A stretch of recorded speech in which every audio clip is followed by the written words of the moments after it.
Hey everyone, it's Robin, Rs Island Crafts, and welcome to my studio. Today we are going to be making these quick and easy scrunchy key fobs.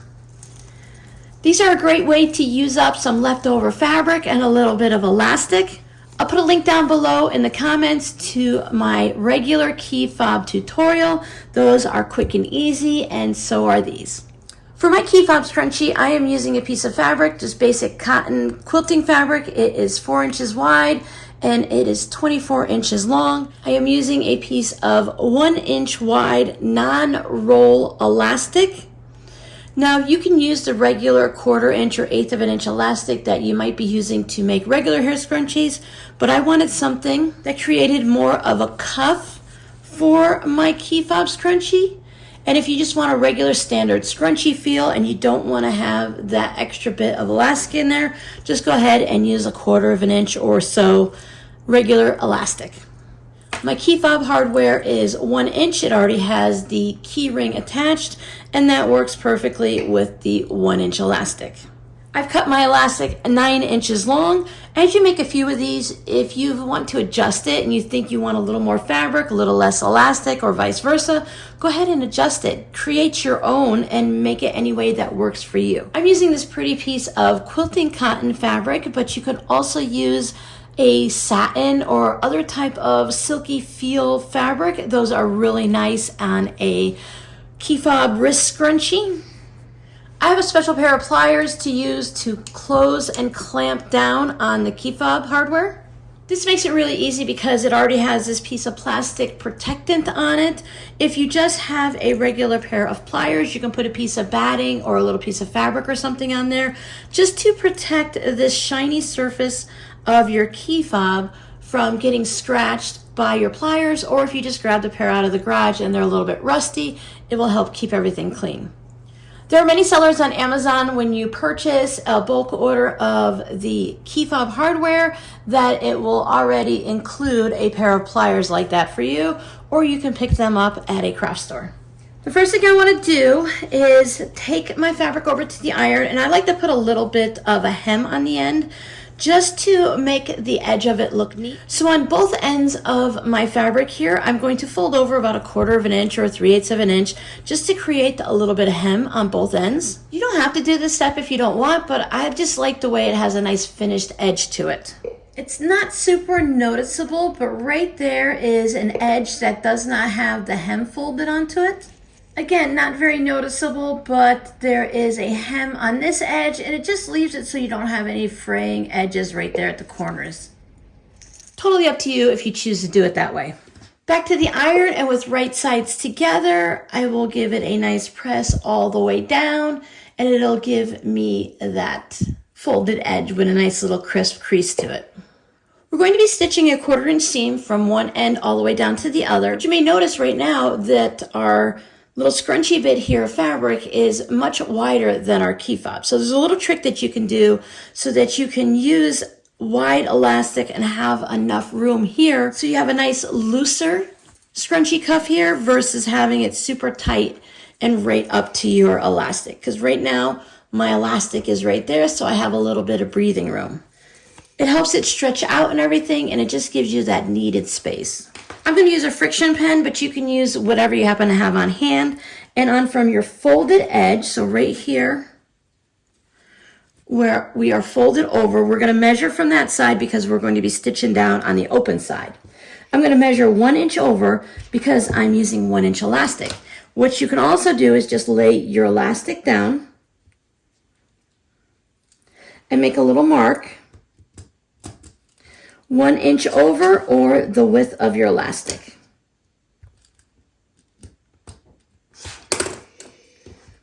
Just double check that the elastic will fit in between that space. And when we stitch our seam, we want to taper it a little bit so that we're going to take off this excess fabric here, allowing this to fit into our key fob hardware, and then we will still have that same width that gives plenty of room for our fabric to move around on our elastic. You can put a pin just a little bit down. I just take my ruler and I just draw a diagonal line 1.5 inches, 2 inches down from that spot. If If you put a pin in it, it's easy to see, but I know myself, I never see the pins, so I need to make sure I have something that's very noticeable for myself.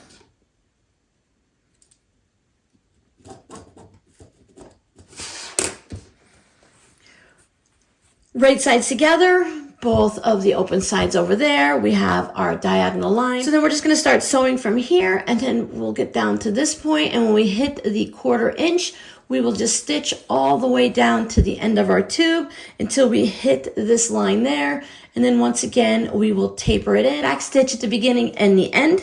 I'm just going to use a 2.0 stitch length, but you can use whichever works best for you. And then when I get what looks like about a 1/4 inch, I'll just come back over, so the whole length to the next line.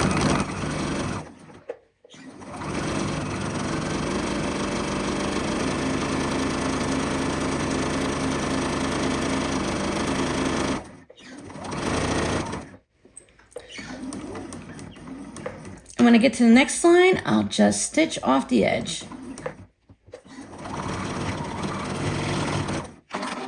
I'm just going to remove this extra here because we don't need all of that. Trim a little there. Same thing down at this end. I'll get rid of the threads. About a 1/4 inch, 1/8 inch away. Now we need to turn our tube right side out. There are special tools that you can use. You can have tube turners, and you can use different bodkins and stuff like that. You can use a pair of hemostats, or you can use an old-fashioned safety pin.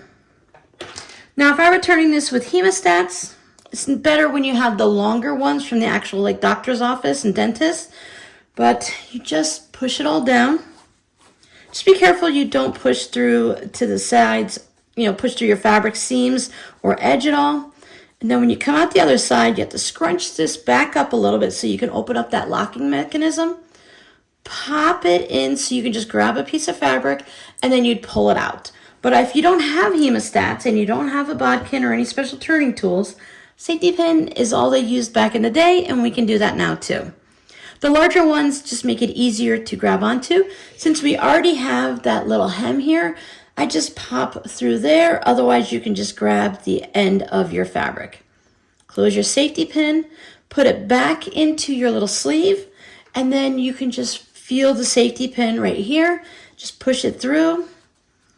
Grab some of that fabric so it starts turning your tube, and then just keep on pushing it through.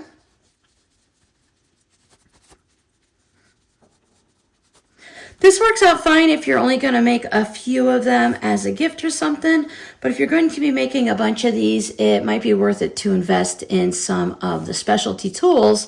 They're not very expensive. You can pick them up in craft stores and on Amazon. You might even be able to find them somewhere like at Walmart or something. And then just keep turning it right side out. Tuck your little hem edge in there. It is a good idea to check before you turn everything right side out that your elastic is actually going to fit in that little spot that you sewed. As long as you're pretty close, it's going to be okay. The important area is all the way through there. But before I put the elastic in, I like to take it over to the iron and just give it a nice press. This one I didn't press, and these two I did. I find that it just allows it to sit on the elastic a lot nicer if you give it a press. After you use it for a while, it's really not going to matter anyways. We just want to make sure that as we're putting our elastic in, that nothing's being twisted and everything's staying straight. And by giving it a nice little press, it's helpful. If you end up with a little spot that's not absolutely perfect, it's going to be okay for this project. Again, I don't have the special tool that has a little, like a pacifier clip that holds the elastic so you can push it through. I'm just going to take my safety pin. I'll go a little bit further down than the edge because I don't want to rip through that elastic. And I will just pop it through. So in the beginning, you might have to fold your elastic a little bit just to get it in there. If you made your seam just a little bit too snug. Again, just pushing it down. Now don't pull too hard and crazy because the elastic is definitely not long enough to go all the way through. It's 9 inches. Our fabric is 24. Just pull it up a little bit. And when it gets to the end,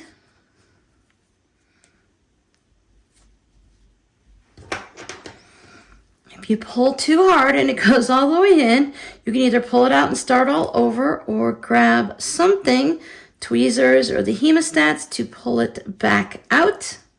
If you're worried about pulling it through like that, you can always pop a clip on the end of your elastic as you're pulling it through. But once I get it there, I will just add my clip to the end.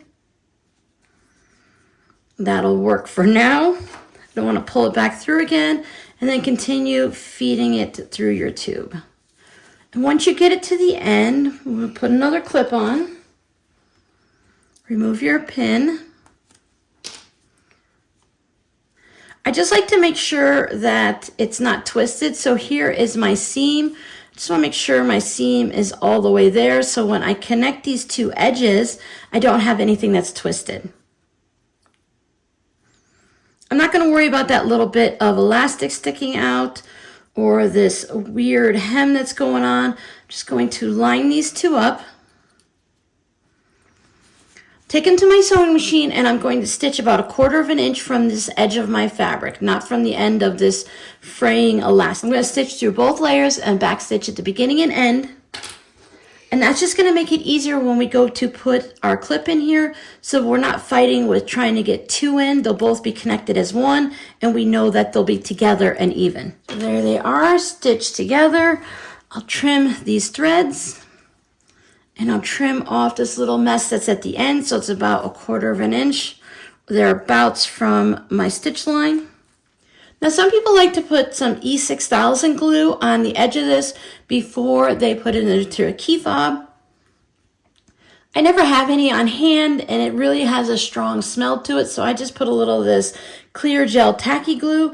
I find that if you purchase the good hardware and you're not getting something that's really flimsy, and you make sure that you sew your pieces together and you tighten this down really well, that I don't have an issue with it coming out. But as a little safety precaution, it never hurts to add a little bit of glue. If you don't have any of these glues, I guess you could add a little bit of a super glue to it, or Gorilla Glue.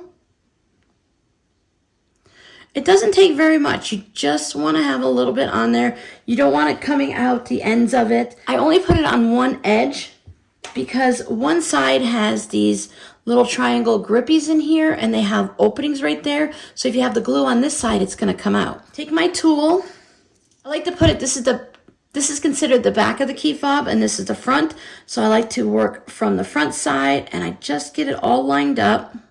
Another little trick is to squeeze these closed just a smidge, but I wouldn't do that on your first one. I would want you to make sure that, depending on how thick everything is here, that you have enough room to get it in. Have your key fob lined up level here, so hopefully when you put it on, it's not crooked. Put your little scrunchy bit in there. Sometimes I just slide it in. Line it up on both sides all the way up to the top and give it a nice firm squeeze. Then I go around and I squeeze this side and this side. Then I flip it over, make sure that those little triangle bits are nice and secure and holding it very well. And one more for good measure. You're not going to hurt this, especially if you have the rubber grips on it or something to cushion it. You're not going to damage it by making sure it's squeezed nice and tight.